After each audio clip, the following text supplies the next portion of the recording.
लोकसभा चुनाव का बिगुल बज चुका है और भाजपा के बाद अब जेजेपी ने हरियाणा लोकसभा की 10 सीटों में से 5 पर अपने उम्मीदवारों की घोषणा कर दी है। जननायक जनता पार्टी ने गुरुग्राम लोकसभा सीट से बॉलीवुड में बेबी ब्यूटीफुल कर गई चुल गाने से फेमस हुए राहुल फाजिलपुरिया को अपना उम्मीदवार बनाया है। जेजेपी प्रत्याशी की माने तो अधूरे विकास, SYL और अहीर रेजिमेंट के गठन जैसे मुद्दों पर केंद्रीय मंत्री राव इंद्रजीत सिंह से सवाल पूछने वाले हैं।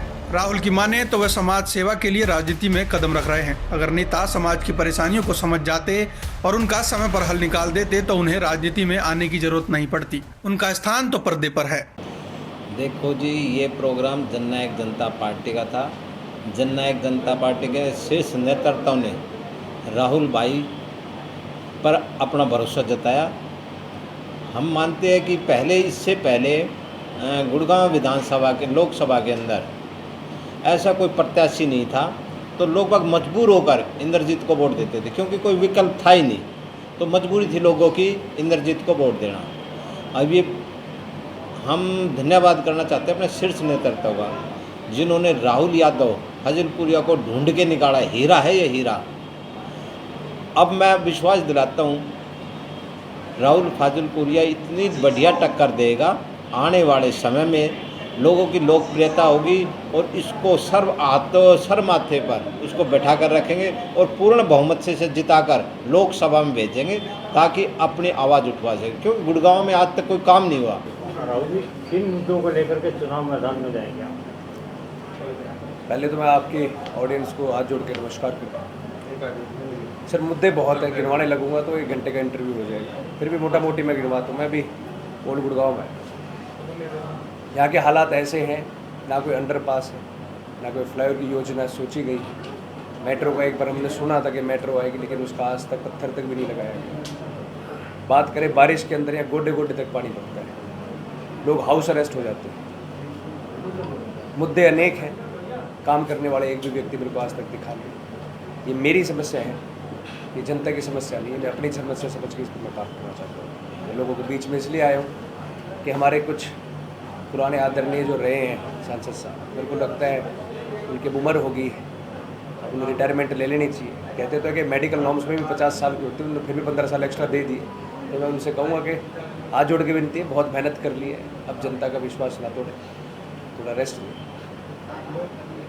मैंने जैसे एंटरटेनमेंट में घुसा था, एक छोटे से गाँव से था, और घुसने के बाद गाँव का ही नाम रख लिया फाजिलपुर से मैंने फाजिलपुर किया। तो मेरे कंधों पे एक जिम्मेदारी आ गई थी, भाई गांव का नाम रख लिया है, काम ऐसा करना है कि पूरे विश्व स्तर पर सर्वोच्च। जैसे मैंने अपनी इंडस्ट्री के अंदर सर्वोच्च रखने का काम किया, राजनीति के अंदर पूरी लोकसभा का मैं सर्वोच्च रखूँगा। उनकी हर बात को पूरे जोश के साथ आगे बढ़ने का काम करूँगा और करवाने का काम करूँगा। मीडिया तो चौथा स्तंभ है। मीडिया को तो अच्छे से मालूम कि विरोध कर कौन रहे। किसानों का झंडा उठाया और दूसरी पार्टी के जो पदों पे बैठे हैं वो जाके विरोध कर रहे हैं। जब वो एक्सपोज हुए तो अब कहाँ विरोध करने वाले, सारे गायब हो गए ना। जब एक्सपोज हुए तो किसानों के नाम पे कुछ गुंडे हैं, कुछ दूसरी पार्टी के पदों पे बैठे हुए जो इस तरह का काम करते हैं। में जो मैं रहा वो मिसअंडरस्टैंडिंग रही, तो वो कोई कंट्रोवर्सी थी सिर्फ एक, और उसमें न्यायपालिका पर मेरे को पूरा विश्वास है, क्योंकि हमने जो काम किया वो पहली बार नहीं किया। बॉलीवुड के अंदर और भी ऐसे हज़ारों गाने बने हैं जिसके अंदर प्रॉप्स यूज़ करेंगे। मैं आप लोगों से उदाहरण के तौर पर पूछूंगा, आप कोई टैक्सी बुक करते हैं तो टैक्सी बुक करने के बाद ये थोड़ी कहते हैं गाड़ी की RC दिखा।